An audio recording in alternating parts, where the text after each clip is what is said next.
Good evening there, everybody. What is happening? Hopefully, y'all are having a wonderful day today.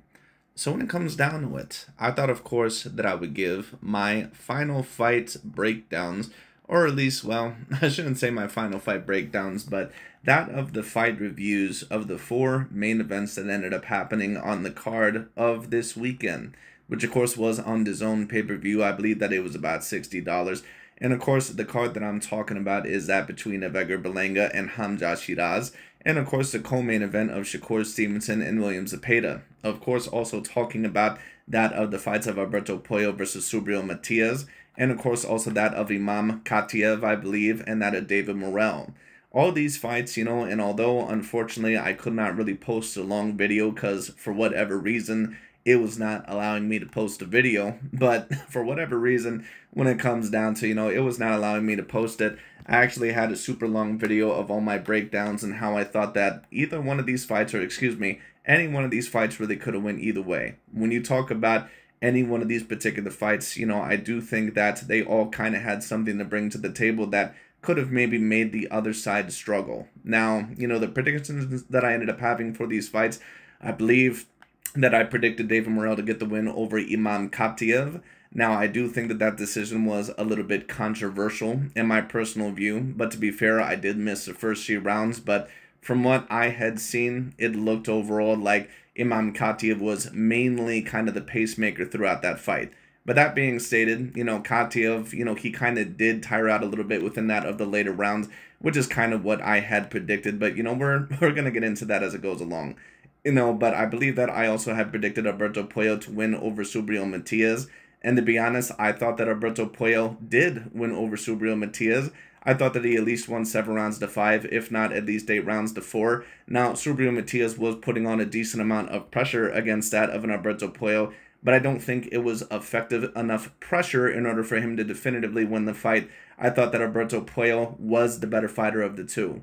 But I may have to rewatch it because Subriel Matias in a certain amount of those rounds was putting on a lot of pressure. I'm not going to call the fight a robbery necessarily, but I don't think that the first two cards, in my personal view, were scored the best. I thought that they should have went to the other man. And of course, the other two fights that I had predicted was that of Shakur Stevenson dominantly outperforming that of a William Zepeda, which is somewhat what happens. And of course, that of Hamzah Sheeraz getting that of the decision over Edgar Berlanga. Now, that fight, of course, wasn't even close, and Hamzah Sheeraz ended up getting the stoppage pretty quickly over Edgar Berlanga. But the point being is overall, I ended up going 3-1 on this fight card.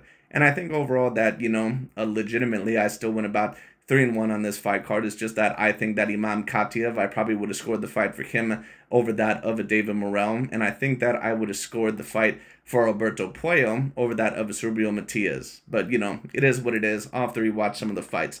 But anyways, let's talk all about the fights just at the current moment in time. Now, the first fight that we're going to talk about is going to be that of the Imam Katiev versus David Morrell fight. Am I surprised whatsoever that David Morrell almost ended up losing this fight? No, I'm not.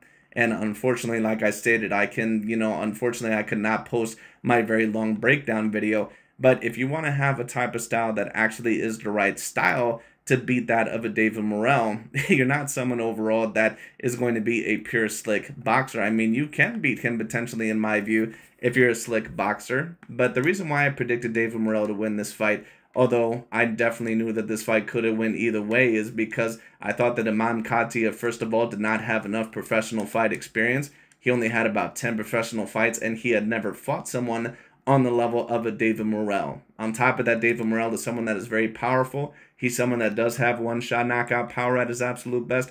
And on top of that, he also is somebody that had a 7-inch reach advantage over Katiev. And one thing I noticed with Imam Katiev was some of his more recent fights, when he was actually in legit fights where the fighters could actually push the pace a little bit more, he ended up showing a little bit of a lack. I'm not going to say a complete lack of conditioning, but he did end up tiring out and wearing down a little bit as the fight went along. And we did see that in the second half of this fight. Now, I predicted with that, and also with his hands down being a certain amount of the times, and with the reach advantage that David Morrell had, I thought that David Morrell was eventually going to catch Katiev and possibly knock him down once or twice, potentially even leading to a knockout. But the fact that this was a 10-round fight made it super duper close. And I thought that Katiev, in my personal view, just did enough to edge out the round. But like I stated, I missed overall the first 3 rounds of the fight, unfortunately. So I'm going to have to rewatch it. But it did appear to me that Katiev, in my personal view, did deserve to win the fight. Because even when I was watching it, he pulled out a few rounds, in my personal view, including the knockdown, I believe, in round 5. And I'm not really surprised by that because, once again, you had these announcers. And this is why I say that even announcers or professional boxers, most people really don't know how to break down a boxing fight, or they don't really know what they're watching. Because these guys, it was amazing to me, these quote-unquote professional analysts that were just so surprised that David Morrell was allegedly this slick boxer. Like Sergio Mora said, well, I always usually go with that of the slick boxer or the quote-unquote boxer to win the fight, but it looks like Imam Katiev is winning the fight. David Morrell is not a slick boxer, and I'm not stating overall that he does not have slick moves, but there's a difference when you take a look at a fight or a fighter that has somewhat of slick moves, and that is a quote-unquote slick fighter. When people take a look at David Morrell, they expect him to fight, you know, kind of like guys like Erisani Lara or Guillermo Rigondeaux or Floyd Mayweather, certain guys of the quote-unquote Cuban boxing school, or of the slicker, more defensive type of style of the American black fighter. David Morrell does not fight like that. Now, on the surface, if you don't know what you're watching, it can appear like that, but this is the exact reason why, if you take a look at my David Benavidez versus David Morrell breakdown, I stated that David Morrell is not of the Erisani Lara nor the Guillermo Rigondeaux type. He's not of that type. What David Morrell likes to do is that he likes to come forward, keep his hands up, kind of land, you know, a stiff jab, and then land 1 to 2 good power shots at a time. He is not someone that is a great multi-dimensional boxer. He's not someone that is super slick. He's not someone that is the quickest of foot. And that's why I'm not really surprised that this fight was so close. Because Imam Katiev really was the worst type of matchup for a David Morrell, especially in a comeback fight. Because Imam Katiev, when you take a look at him, if you paid attention to his prior fights, he's a technically better fighter than what David Morrell is. He just is. He has better head movement. He's someone overall that is actually probably even quicker of hand. You know, I mean, David Morrell is, you know, debatably a little bit better defensively, but it doesn't really mean that much because David Morrell doesn't really have that great a head movement and he doesn't really throw a whole lot. So, I mean, you know, it is what it is. Anyone can kind of keep their hands up, you know, the majority of the time for a good 12 rounds. That being stated, it's not like David Morrell was just getting plunged on, you know, throughout the whole entire fight. So, I mean, he's still very decent defensively, but he's not a quote-unquote defensive master. You can overall get him to be hit, and you overall can get him with certain shots, which is exactly why he got knocked down, and very badly, I believe, in round 5. David Morrell is not someone that is an A-plus skilled level fighter. Never has been, never will be. Is what it is. And I stated this overall, him heading into the David Benavidez fight. I stated this. He is not an Erisani Lara. He is not a Guillermo Rigondeaux. He does not have a great jab counter over the top. He does not use his feet to the best of his ability. He is mainly a pressure fighter. And if you put him on the back foot, he is not a slick boxer on the back foot, nor is he a great fighter on the back foot. Now, I would like to see a rematch between these two because, in my personal view, I thought that Katiev should have just got the decision. But like I stated, I'm going to have to rewatch the whole fight. I don't know if I'm going to say that it was a quote-unquote robbery necessarily because Katiev, in my view, did kind of give up some of those last few rounds, especially because he was just keeping his hands down way too low and getting hit with certain power shots.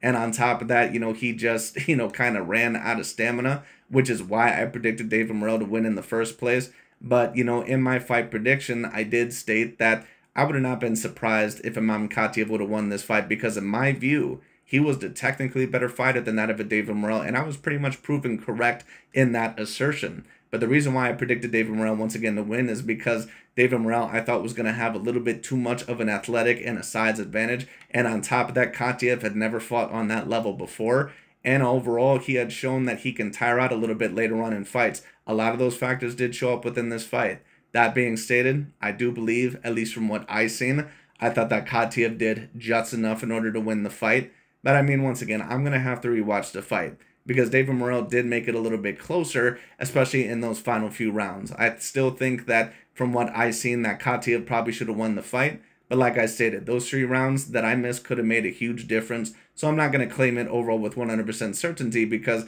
I did miss the first 3 rounds, unfortunately. But I wanted to talk about that because, once again, this is why most people overall, this is why I always state, Most people really don't know what they're watching whenever it comes to a boxing sport. It just is what it is. They don't really know how to analyze certain things. Once again, David Morrell is not a Lara. He's not a Rigondeaux. He doesn't fight anything like them. He comes from the same Cuban school overall. He comes overall from the same country, but he doesn't fight anything like them. He's not a Lara. He's not a Rigondeaux. So I don't understand why so many people were surprised that David Morrell overall was fighting the way that he does, because this is the way that he has always fought. If you take a look at his fights against Kalajic or that one Serbian fighter and David Benavidez, you would have known that this was a very bad matchup for a David Morrell. But like I stated, most people don't know what they're watching when it comes to analyzing a fight. So it is what it is. But anyways, I thought that Imam Katia, from what I had seen, should have just pulled out the fight. They gave it to David Morrell. So I guess technically my fight prediction was somewhat correct. But, in my view, it should have went to the other man. But it is what it is. Now let's move on to the second fight, which of course was Subriel Matias, the former champion, Puerto Rican, of course, versus the Dominican fighter, the current champion, I believe, at 140 pounds. Now, this was a very particularly interesting fight, and I would have not been surprised had this fight kind of went either way. In my personal view, if you had to ask me, who do I think should have won the fight, I probably would have went with Alberto Puello. I think I scored it about 8 rounds to 4 or 7 rounds to 5. That being stated, I could maybe see why a judge would see why Subriel Matias could have won the fight, because he was putting on a lot of pressure. I don't think his pressure was quite effective enough, nor did he land enough clean punches in order to win the fight. But that being claimed, Alberto Puello did make a certain amount of faults within this fight, and I'm not really super surprised at that. Now, I do believe that he is the better all-around boxer than Subriel Matias, and I would also love to see a rematch with this, because I also kind of think that that was a debatable decision. But the thing is that Alberto Puello, one thing I will personally state is this. One thing that Liam Parra was doing extremely well over Subriel Matias is that he was using his feet not only to move around him quite well, but he was also making sure that he wasn't getting trapped up against the ropes. You have to occupy the vacated space, and you also have to try to twist and turn your opponent around. So when you fight a fighter like Subriel Matias, it's basically like a matador in a bull. You always have to make sure that once that bull is charging at you, that you occupy the vacated space, turn around or turn the bull around in order for you to have the most amount of space. Otherwise, what's going to happen? That bull's going to trap you up against the ropes, is going to trap you in the corner, and you're going to get gored. So that's basically the thing. Alberto Puello, I think, did a relatively good job, kind of at countering a certain amount of Subriel Matias' attacks. He's someone that is extremely one-dimensional. Subriel Matias is not someone that is the most talented fighter on the planet Earth, but he's talented enough, and he's very strong, and he's very powerful, and I can see maybe why his performance maybe swayed the judges in that of the other direction. Once again, I'm not going to call this fight a robbery, but in my view, I do think that it should have went to the other man. I thought that Alberto Puello should have won at least 7 rounds to 5, especially in the last 3 rounds. I thought that he pulled out the final 3 rounds. I thought that he was just a little bit too sharp, was landing too good of power punches, caused a cut over that of, I believe, Subriel Matias' left eye. But I'd have to take a look at it once again. I'd have to kind of rewatch this fight, because it was a very, very competitive fight. But like I stated, if Subriel Matias and Alberto Puello end up doing a rematch, Alberto Puello did a lot of good things within this fight, but what he's also going to have to do within the next fight is learn how to occupy the vacated space. And I'm not really quite sure if Alberto Puello is ever going to be good at that. There are just certain fighters that when they back up, their back is more up against the ropes. They don't know how to occupy the vacated space. And what I mean by occupy the vacated space, once again, is that when your opponent is coming at you towards the ropes, turn them around, tie them up, turn their body around, and then when you turn around, you'll have all the space in the world to make your attacks or to move around. We've seen Terrence Bud Crawford do this with Spence. We've seen overall Dimitri Bivol do this with Artur Beterbiev in the rematch. We've seen, a multitude of other fighters know how to do this. But, Alberto Puello did not do it effective enough, at least to make his win, in my view, completely 100% certain and unanimous. That being stated, once again, I do think that he won. I thought that he landed the more effective power shots. I thought overall that he had the more effective game plan. But I can understand why the fight was scored so closely and why overall certain people scored it for Subriel Matias. I still thought Alberto Puello won the fight, but I mean, it is what it is. I understand. But let's now go on to the second fight between that of Shakur Stevenson and William Zepeda. I thought that Shakur Stevenson, of course, put on a pretty great performance. I don't think the scorecards should have been probably as wide as what they were. I thought that William Zepeda scored, probably 1 or 2 more rounds than what the judges indicated, at least an 8 rounds to 4 fight. I don't know if I would give Zepeda much more rounds than 4 rounds, but I do think that his effectiveness and volume, and at times catching Shakur Stevenson, I do think overall that he did deserve at least a 8 rounds to 4 fight, in my personal view. And when I say, I'm talking about Shakur Stevenson. I thought that Shakur won the fight clearly. He was just, the way better fighter in terms of defensive ability. There was no doubt about it.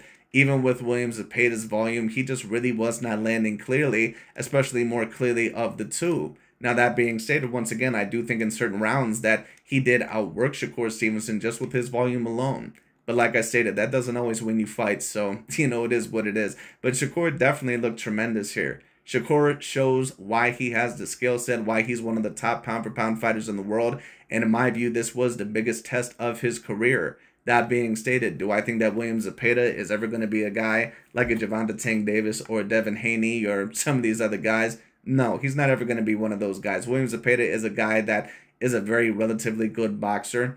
He's someone that is a little bit more multidimensional than what some people give him credit for, in my view, but he doesn't fight great within a multitude of styles. He pretty much comes forward. He's going to try to outwork you, kind of work off the jab a little bit, go to the body, and, spam you with hooks, get you with the left hand, here and there. I don't think Williams Zepeda is someone that is a super great multidimensional fighter. That being stated, I do think that this is an A- win. And I would definitely put Williams Zepeda above someone, in my view, like a Oscar Valdez, someone who is about 5'4", and someone that, when we take a look at his career as of late, Oscar Valdez was a very good fighter. I don't know if he was ever a great fighter. It is what it is. He had that one great win over Miguel Berchelt, but, other than that, there's not really much to state, for his career, at least in terms of winning over a lot of great fighters. I mean, I guess he beat Scott Quigg, but, even in that fight, and I'm not sure if I would ever claim that Quigg was a great fighter, but Scott Quigg, I believe that he gave Oscar Valdez a broken jaw in that fight. So, I mean, it is what it is. But anyways, that being stated, overall, I thought that Shakur clearly did win the fight. His defense, I thought, was absolutely astonishing. And of course, Shakur did what he stated what he was going to do, which in my view was very risky, because against a fighter like Williams Zepeda, that has a lot of volume, not someone that has the greatest amount of power, in my view. He has very good power, but it's not great power, in my view. So that's why I think Shakur Stevenson, although he doesn't have great power himself, he could definitely stay within the pocket the whole entire time, because Zepeda's not really a one-shot knockout guy. He mainly gets you within that volume, and certain people don't understand that. They assume because a fighter has a lot of knockouts that they have this one-shot knockout power. Fighters like David Benavidez or Williams Zepeda, they don't have one-shot knockout power. They get you with punches and bunches. And that's why Shakur Stevenson, someone that has excellent defense and someone also that has excellent stamina and a pretty good work rate at times, he was never going to be someone that, in my view, was ever going to lose to Zepeda. Zepeda just has too clunky and too slow of feet. He's also not someone overall that, in my view, is multi-dimensional enough for Shakur Stevenson. Shakur is just too astronomically talented for someone like that of a Williams Zepeda. Now, that being stated, where does Shakur Stevenson really go from here? I'm not really quite sure. There's the fight, of course, with Gervonta Tank Davis. Maybe fights with Teofimo Lopez or certain things like that. Those would be the actual real test of Shakur's career. Because Shakur, in my view, other than the power, he has #1 or at least top 3 pound-for-pound potential. But the question is that how is his power, going to translate against guys like that? And will his boxing ability and defensive ability be enough against those guys like a Gervonta Tank Davis or some of those other guys? That's the real question. And we don't know that as of yet, but we'll see. I think that I would favor him to beat certain guys, maybe like a Devin Haney or, overall maybe, like that of a Teofimo, maybe. But Teofimo's a great boxer himself, and he's someone that has one-shot knockout power. Don't underestimate his skill set. That being stated, do I think Shakur is probably the most talented boxer around his weight classes, even over Haney and Teofimo and some of those other guys? Yes, personally, I do. But like I stated, some of those other guys, they have something that Shakur is probably never going to have. And that's going to be very decent level of power or A-grade level punching power for those weight classes. Shakur's never going to have that. Now, you don't always need to be an elite level puncher, but a lot of the times that can be an issue, especially when you're facing real A-plus level competition. And I don't think that Shakur's ever fought an A-plus level fighter before. So it's going to be interesting once again to see where he kind of goes from here. I don't really know who he's going to fight next, but I would love to see him fight one of the bigger guys, maybe whoever is the winner of the Gervonta Tank Davis versus Lamont Roach Jr. rematch. Whenever that fight may occur, I would love to see the winner of that fight face Shakur. But I mean, we'll see if Gervonta Tank Davis, who I would assume is more than likely going to win that rematch, we'll see overall what he's going to do. because he has not seemed super hot on that fight in the past. So I'm not really quite sure. But I thought it was a pretty great performance by Shakur. Of course, he did what the fans wanted him to do. He stayed within the range basically throughout the whole entire fight, at least mainly. And he still pretty much dominated Zepeda, which is pretty much what I had predicted. Now, I thought that Shakur definitely was going to move around the ring a little bit more. I did not actually think that he was going to sit in the range of that of a William Zepeda and actually try to outbox him in the range. But even then, he still barely was able to land flush throughout the whole entire fight, talking about William Zepeda. So Shakur's defensive ability, like I think that I seen a video by Boxing Ego where he was talking about, oh, Shakur, he don't look that great. He's still getting tagged. Floyd and De La Hoya and all these other guys, they wouldn't be getting tagged like that. I mean, anyone who's watched De La Hoya's career knows that he got tagged basically by everybody. But I mean, that's another story for another day. But that being stated, Shakur went in the exact range that an A-grade level fighter is usually precise at, and he basically made him look very limited compared to what his usual standards are. So we have to give Shakur Stevenson a lot of credit for that. And I think that this definitely not only was the more entertaining fights as of recent for Shakur Stevenson, but definitely one of his more best watches. And on top of that, one of his better performances. I thought that it was a great performance, probably about 8 rounds to 4. I don't think that it was as wide as what the judges claimed. But that being stated, Shakur kind of made it more competitive, really, than what it had to be. Had he used his feet more throughout the fight, he definitely, overall, in my view, it would have been an issue. But it is what it is. But anyways, congrats to Mr. Shakur Stevenson. Now, of course, we go on to the main event between that of Edgar Berlanga and Hamzah Sheeraz, which I predicted Sheeraz, I believe, to win by that of a unanimous decision. Am I surprised that a knockout ended up occurring? No, I'm not. Edgar Berlanga is a guy that, although a lot of people, of course, expected him to brawl within this fight, I'm not really surprised that he started off by boxing. Because for anyone that's watched Berlanga in his more recent fights, whether it be against Canelo or Jason Quigley or, some of these other guys, he actually starts a little bit more within the mid-range or the back foot. But the thing is about Berlanga is that he's not the best of boxers. He's not someone that has a great disciplined lead hand. He has an okay jab, but it's not super great. It's just more of a stabbing jab than what it is really a disciplined or a super educated lead hand jab. And that's why I predicted Sheeraz to win the fight. Because although Sheeraz, basically was deduced to being a one-dimensional fighter against Carlos Adams, it doesn't mean that you're going to look that way against another fighter with a completely different style. When you fight great fighters, which it appears that Carlos Adams is, they may take 1 or 2 things away from you that may make you appear one-dimensional. Just like when someone fights Floyd Mayweather or a Canelo or a Crawford or, a Lomachenko or whoever you want to put up there, a Usyk, someone like that. And in a way, they can do things that other fighters can't do, and it takes 1 or 2 things away from you. Like Steven Fulton looked like complete shit against Adesanya anyway, but against everyone else, he's pretty much looked phenomenal. When you take a look overall against, Manny Pacquiao, Pacquiao has made a lot of people look destitute. Floyd made him look a little bit more like a simple fight, at least within that fight, although it was a great chess match.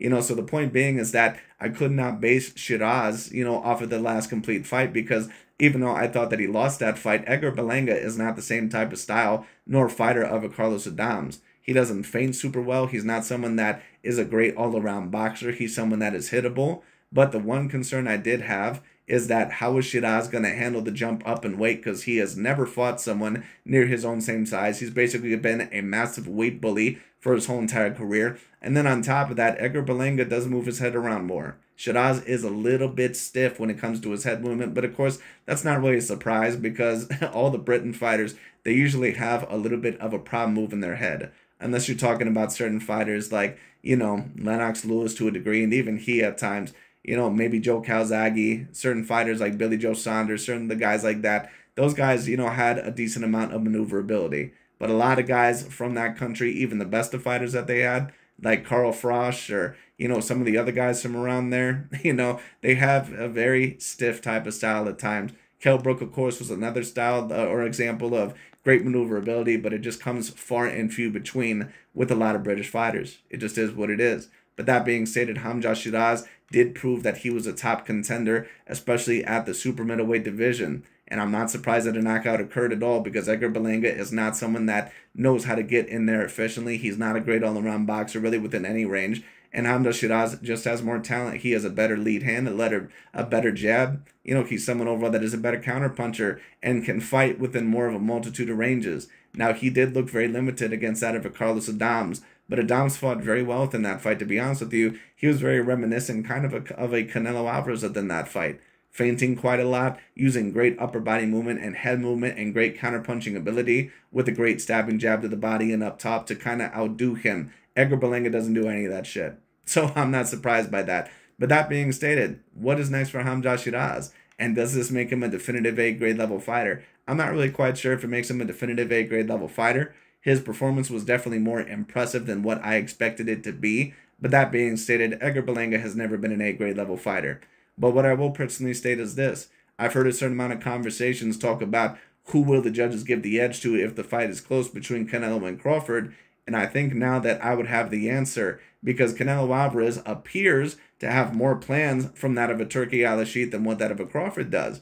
If Crawford ends up winning this fight, what really are the plans for that of a Terence Bud Crawford? Do you want Crawford to stay at the super middleweight division? Obviously, you don't want that. You know, Crawford is really only taking the Canelo Alvarez fight at super middleweight because he realizes that Canelo is not really a supernatural super middleweight. He's someone that's 5'7". Crawford would not be fighting guys like Edgar Berlanga or Hamzah Sheeraz. Now, am I blaming Crawford for that? No, I'm not. He's taking a huge legacy fight. I'm not claiming over anything negative for Crawford, but that being stated, if Crawford wins the fight, if it's super close, where do you really go from there? Crawford may go all the way back down to 154, maybe face Jaron Butsenis or something like that, you know, but in all honesty, you might be able to make that fight even if Crawford loses that fight, because at least Crawford will have, you know, overall the excuse, you know, of at least the size excuse, you know, so I mean, you know, at least maybe you can still make a super fight if Crawford continues to fight on with that of a Jaron Butsenis and then kind of continue on with the new generation if Crawford decides to continue fighting. But, you know, I think that it would make more sense to probably have Canelo a little bit favored by the judges within that fight if it were to favor anybody. Because it sounds like Turki Al-Sheet at least wants Canelo to fight that of a Hamzah Sheeraz. And also that, I believe of that, you know, one Mexican fighter, Pacheco, or whatever his name is, Pacheco, whatever his name is. I'm sorry, I know that I'm not pronouncing his name correctly, but, you know, it is what it is. But anyways, that being stated overall, I thought that it was a very particularly interesting fight.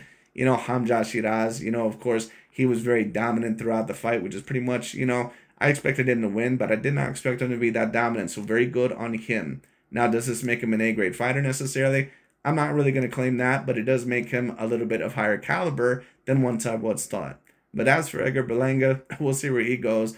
But I've just never seen him overall as someone that is that talented. It just is what it is. But anyways, that pretty much is about it for today. We'll see what happens. Great card, you know, some good fights. I thought the first two decisions were a bit controversial, but I thought the last two were someone scored correctly or went down how I thought they were going to go. But anyways, that pretty much is about it for today. Thank you all so much for watching. I'll talk to you all later.